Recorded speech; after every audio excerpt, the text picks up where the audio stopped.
Morgan family, welcome to our Honorable Chief Guest, Mr. Somesh Kumar Dwivedi, who is the topper of MPPSC 2019 and got the rank of Deputy Collector. Sorry, post of Deputy Collector. It is an honor to be graced by the presence of our Chief Guest. मैं आप सभी से विनम्र निवेदन करूंगा कि एक बार सभी अपने स्थान से खड़े होकर मुख्य अतिथि जी का तालियों से स्वागत करें। लगे स्वर्ग से प्यारी जब आप आए तो लगे और भी न्यारी। स्वागतम सुस्वागतम स्वागतम सुस्वागतम। बड़े भाग्य से मेरे श्रीमान आए हैं, बड़े भाग्य से मेरे श्रीमान आए हैं। श्रीमान बन मेरे भगवान आए हैं। स्वागतम सुस्वागतम स्वागतम सुस्वागतम।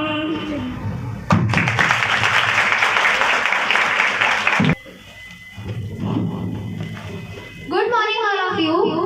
Myself, Anjali Mishra, from the behalf of Laksh Academy family, I welcome our chief guest, Mr. Somesh Kumar Dwivedi ji. I believe in the word of power.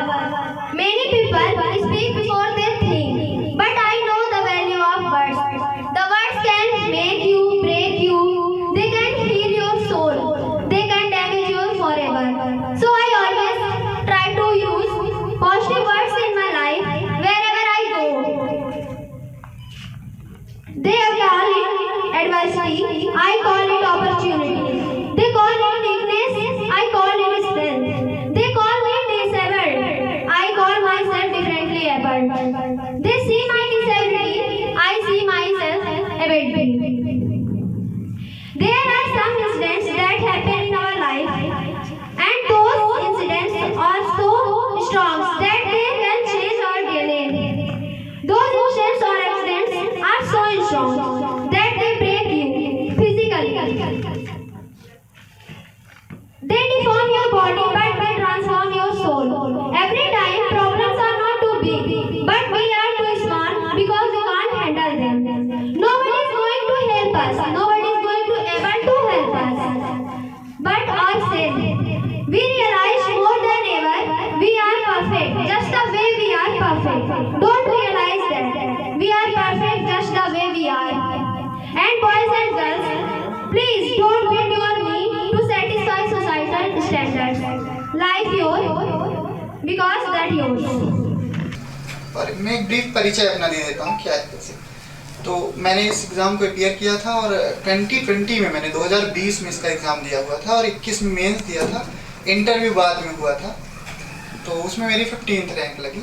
4-5 lakh लोग एग्ज़ाम देते हैं, उनमें से मतलब आखिरी 15 में आने के लिए मेहनत चाहिए होती है। सबसे बड़ी चीज़ वही रहती है कि हम लोग जितना कुछ पढ़ रहे हैं उसको ठीक से पढ़ें और सिलेबस के अकॉर्डिंग पढ़ें। अब वो बात सिर्फ MPPSC की नहीं होती है, कोई भी एग्ज़ाम हो। जैसे आप लोग नीट वगैरह की तैयारी करते हैं, नर्सिंग की तैयारी करते हैं, तो आपको सिलेबस पता होना बहुत ज़रूरी है। अगर सिलेबस पता है तो आधा तो आप वहीं जीत गए कि मुझे पढ़ना क्या है भाई। फिर आप अगर 1 घंटा पढ़ रहे हैं तो अपने सिलेबस के लिए पढ़ रहे हैं, 1 घंटा पढ़ेंगे, आधा घंटा पढ़ेंगे, जो भी पढ़ेंगे तो सिलेबस के अकॉर्डिंग पढ़ेंगे, तो क्वेश्चन डायरेक्ट एग्ज़ाम में टच करेंगे। और कोई ज़रूरत नहीं दुनिया भर का पढ़ने की, आप उतना ही पढ़ें जितना आपको ज़रूरत है। सर्वज्ञानी बनने की ज़रूरत नहीं है। एक बार सेलेक्ट हो जाओ फिर उसके बाद ज्ञान लेते रहें, समझ रहे हो ना। तो स्टार्ट वहीं से करना चाहिए कि क्या सिलेबस में है सबसे पहले, और सिलेबस के लिए ये लोग आपको गाइड करते हैं, सर लोग आपके, कि क्या कैसे है, क्योंकि इनका निकला हुआ है तो इनको अच्छे से पता है क्या करना है। तो अच्छी गाइडेंस। और सबसे पहले थैंक यू इन लोगों ने मुझे आमंत्रित तो किया यहाँ पे।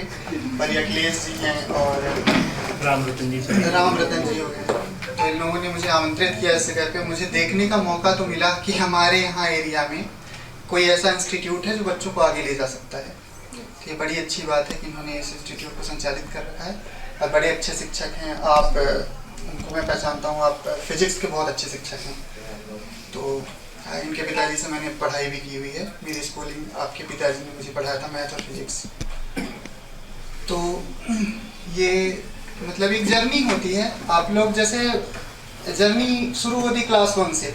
कोई ये बोल दे कि हम लोग 2-3 साल किसी इंस्टीट्यूट में गए और बस उनने मुझे पढ़ाया और मेरा हो गया, ऐसा नहीं होता है।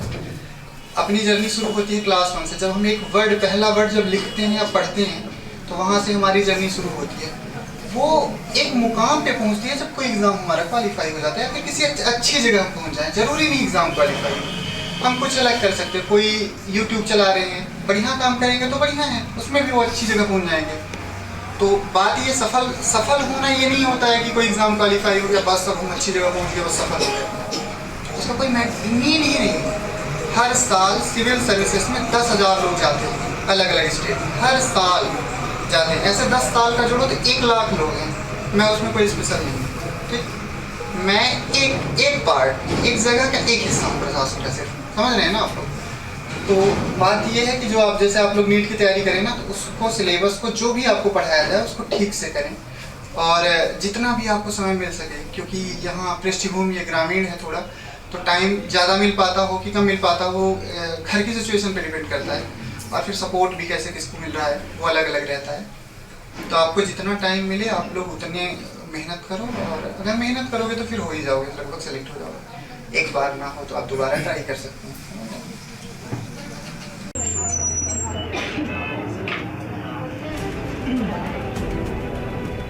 सबसे पहले सर को बहुत बहुत बधाई, सर को सबसे पहले बहुत बहुत बधाई कि जो इस मंच तक पहुँचे हैं। सर ने काफ़ी मेहनत किया, अभी सर ने आपको यहाँ पे आगे बहुत कुछ सवाल थे उसका आंसर भी दिए हैं, और सर ने आप लोगों को बताए हैं कि हमने कैसे तैयारी किया और कैसे करनी चाहिए, और कहाँ अपन डिमोटिवेट होंगे, कहाँ मोटिवेट होंगे। तो सर आज हम लोगों के बीच में आए हैं, हम लोगों को बहुत बड़ी खुशी है और गर्व की बात है कि डिप्टी कलेक्टर के एग्जाम क्वालिफाई करना बहुत बड़ी बात है। और मैं तो सर को बहुत बहुत धन्यवाद कहता हूँ कि सर ने हमारे पूरे मऊगंज ज़िले का नाम रोशन किया है और हमारे ग्राम बराव का नाम रोशन किया है।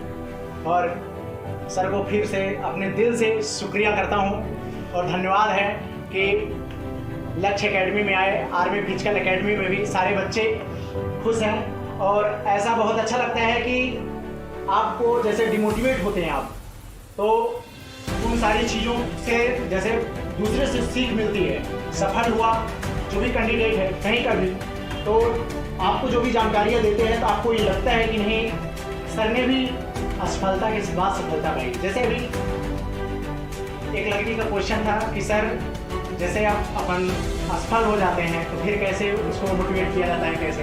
देखो ये अपने आप पे ठानना चाहिए सबको। जैसे सर ने अभी आपको बताया कि अगर आपको फर्स्ट बार ही सफलता मिल जाएगी तो फर्स्ट बार ही सफलता मिल जाएगी तो आपकी कहीं कहीं गाड़ी पलट सकती है बीच में, है ना? तो जैसे अब सफलता मिलती रही आपको, तो जो असफल होने के बाद जो भी विद्यार्थी सफल होता है, ये बहुत बड़ी बात है। बहुत बड़ी बात है कि क्योंकि उसको पता होता है कि हमें कहीं कहीं 1 से 2 बार अपन असफल हैं तो सफलता की ओर, असफलता ही सफलता की कुंजी होती है ना? और काफ़ी समय नहीं है तो सर के लिए मैं छोटी सी लाइनें बोलता हूँ। रख हौसले वो मंजर भी आएंगे, रख हौसले वो मंजर भी आएंगे, प्यासे के पास चलकर समंदर भी आएंगे, थक कर मत बैठे मंजिल के मुसाफिर, मंजिल भी मिलेगी, मिलने का मजा भी आएगा।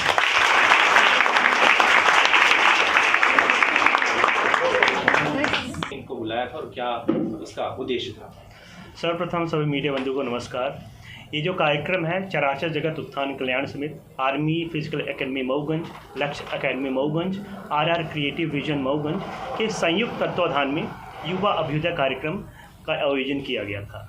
इस कार्यक्रम का मेन उद्देश्य था कि हमारे समाज में जो सुमेश द्विवेदी जी हैं, मऊगंज के लिए एक बहुत बड़ी मिसाल है। इन्होंने 2019 में 15वीं रैंक हासिल करके डिप्टी कलेक्टर के रूप में चयन हुए हैं। तो इनकी कैसी जर्नी रही और इन्होंने क्या क्या रणनीति की, वो हमारे आसपास की जितनी भी युवक हैं, किस कोई कंपटीशन के एग्ज़ाम कर रहे हैं या कोई तैयारी करना चाहते हैं या जिनका कोई एम नहीं है, तो लाइव क्वेश्चन आंसर के माध्यम से स्टूडेंट और एस्पिरेंट के क्वेश्चन को पूछा गया और उनके जवाब को दिया गया। ऐसे जो कार्यक्रम है युवा अभिविद्या कार्यक्रम संयुक्त तत्वाधान में कर रहा है और ये दूसरी पारी है जिसमें 3-4 एकेडमी के संयुक्त तत्वाधान में कार्य किया गया है। तो यहाँ पे इस कार्यक्रम का मेन उद्देश्य था कि युवाओं में जो भी डाउट्स हैं उनको क्लियर किया जाए, जो पर्सनालिटीज़ हैं उनको इनवाइट किया जाए और उनके माध्यम से इस चीज़ को किया जाए। तो ये इन शॉर्ट ये कार्यक्रम था।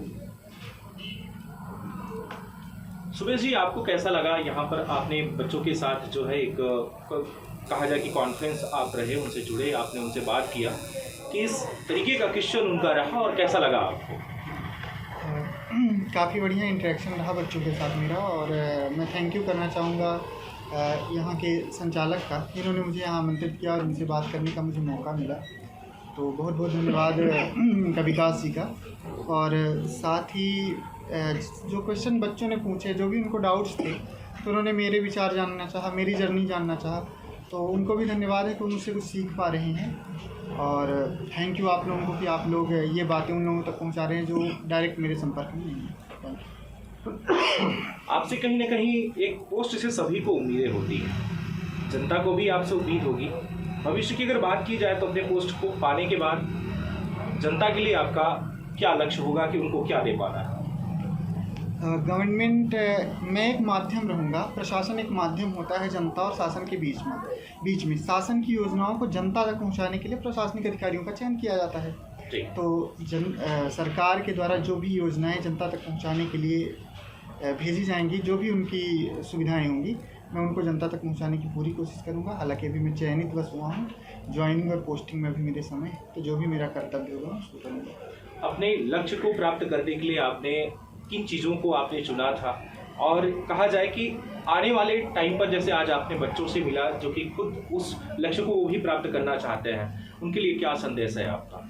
उनके लिए मेरा सबसे बड़ा संदेश ये है कि अपने टारगेट पे फोकस रहें, मेहनत करते रहें और अपने टाइम का वेट करते रहें। जब भी उनका टाइम आएगा, जब भी उनका नॉलेज उस लेवल पे पहुंचेगा, तो उनको सफलता ज़रूर मिलेगी। तो बच्चे अपने ऊपर विश्वास रखें और खुद मेहनत करते रहें। यही आप इसका श्रेय किसे देना चाहेंगे?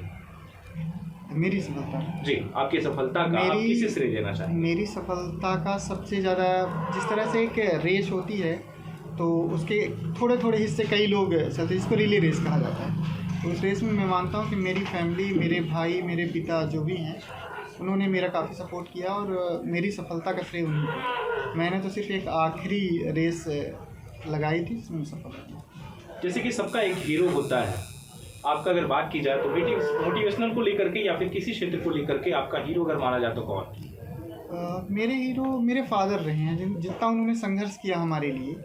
तो मुझे बाहर से मोटिवेशन लेने की ज़रूरत नहीं थी, किसी पर्सन के बारे में पढ़ना, ये सब। मैं अपने फादर के बारे में ही जो भी पता था कि जितनी मेहनत उन्होंने हमारे पीछे की थी, तो उन्हीं के लिए मैं सबसे ज़्यादा रिस्पॉन्सिबल था कि मुझे ये करना है और उनके लिए करना है। हालांकि वो फिर पब्लिक फिगर हो जाता है और बाद में कई सारे मायने हो जाते हैं, पर मेन मोटिवेशन मुझे उन्हीं से प्राप्त हुआ। आप किस गांव से बिलोंग करते हैं और कहाँ आपकी शिक्षा दीक्षा हुई? मैं बराव के पास एक दुर्गमा छोटा सा गांव है, तो वहाँ से बिलोंग करता हूँ। और मेरी सारी शिक्षा एक स्वामी विवेकानंद पब्लिक स्कूल बराव और government higher secondary school Gauri से हुई है। इसके अलावा मैंने मॉडल साइंस कॉलेज से ग्रेजुएशन किया था और सिविल सर्विसेज की तैयारी। आपने जिस विद्यालय से पढ़ाई की, उस विद्यालय का श्रेय मानते हैं किसका? बहुत बड़ा श्रेय है। मेरी जर्नी में क्लास 1 से लेकर के 12th तक जिन जिन शिक्षकों ने मुझे पढ़ाया, उनका सबका श्रेय है। जिन्होंने मुझे एक छोटी सी बात सिखाई है, सबको श्रेय जाता है कि मैं सफल हुआ हूँ। एक बड़ा श्रेय मेरे पिताजी को जाता है उनमें से। आज एक शिक्षा विभाग को लेकर के बड़े सवाल उठाए जाते हैं कि सरकारी विद्यालयों में शिक्षा दीक्षा सही तरीके से नहीं चल रही, इस पर आपका क्या मानना है? मैं जिस विद्यालय में पढ़ा हुआ था, तो वो विद्यालय, वहाँ शिक्षा दीक्षा काफ़ी बढ़िया थी। अन्य विद्यालयों का मुझे ज़्यादा अनुभव नहीं है, लेकिन पिछले कुछ दिनों से मैं देख रहा हूँ कि CM राइज, PM श्री जैसी योजनाएं विद्यालय के उत्थान के लिए शुरू हुए और वहाँ अच्छे अच्छे शिक्षकों को भेजा जा रहा है, तो मुझे लगता है कि भारत में गवर्नमेंट शिक्षा व्यवस्था मध्य प्रदेश में काफ़ी बेहतर होती जा रही है। आज आप लक्ष्य एकेडमी में पहुंचे, लक्ष्य एकेडमी को लेकर के क्या कहना है, क्योंकि यहाँ पर भी जो है आर्मी की तैयारी की जाती है, एक फिजिकल एकेडमी है, इसको लेकर के आप क्या इनको कहना चाहेंगे, किस तरीके से आपने बच्चों को मोटिवेट किया? लक्ष्य एकेडमी में मुझे विकास जी ने मुझे आमंत्रित किया था, यहाँ अखिलेश जी ने, तो मुझे लगता है कि बहुत अच्छा काम कर रहे हैं ये, और ये नीट नर्सिंग वगैरह की तैयारी करवाते हैं। तो बच्चों का इंटरेक्शन मिलके इनके बारे में जानकारी लेके इनका भी सिलेक्शन हो चुका है चयन, तो काफ़ी मुझे अच्छा लगा कि ये एक कोशिश ये यहाँ कर रहे हैं कि यहाँ से बच्चे नीट नर्सिंग वगैरह में जाएँ, और साथ ही आर्मी फिजिकल एकेडमी भी है, काफ़ी अच्छा लगा इनसे इंटरेक्ट करके। बात की जाए तो हर एक व्यक्ति का एक लक्ष्य होता है कि मैं इस जिले में सबसे पहले पोस्टिंग चाहूँगा, और पोस्टिंग की एक बार पूछ भी होती है कि आपको क्या चाहिए, उस दौरान आपका क्या जवाब होगा? अब ऑप्शंस वहाँ उस हिसाब से होते हैं कि कौन सी जगह खाली है और कौन सा स्टूडेंट किस पोटेंशियल का है, किसको कहाँ भेजना चाहिए, वो प्रशासन का काम, वो मेरे हाथ में नहीं है। अगर मुझे ऑप्शंस मिला तो मैं कोशिश करूँगा कि मैं कुछ ऐसे आसपास के क्षेत्रों में ही रहूँ जहाँ जैसे कटनी, सतना, अगर यहाँ खाली मिला तो ठीक है, नहीं मिला तो यहाँ मुझे भेजा जाएगा। आपके माता पिता क्या करते हैं? मेरे पिताजी अतिथि शिक्षक हैं, पढ़ाते हैं, मेरी माता गृहिणी है। सर से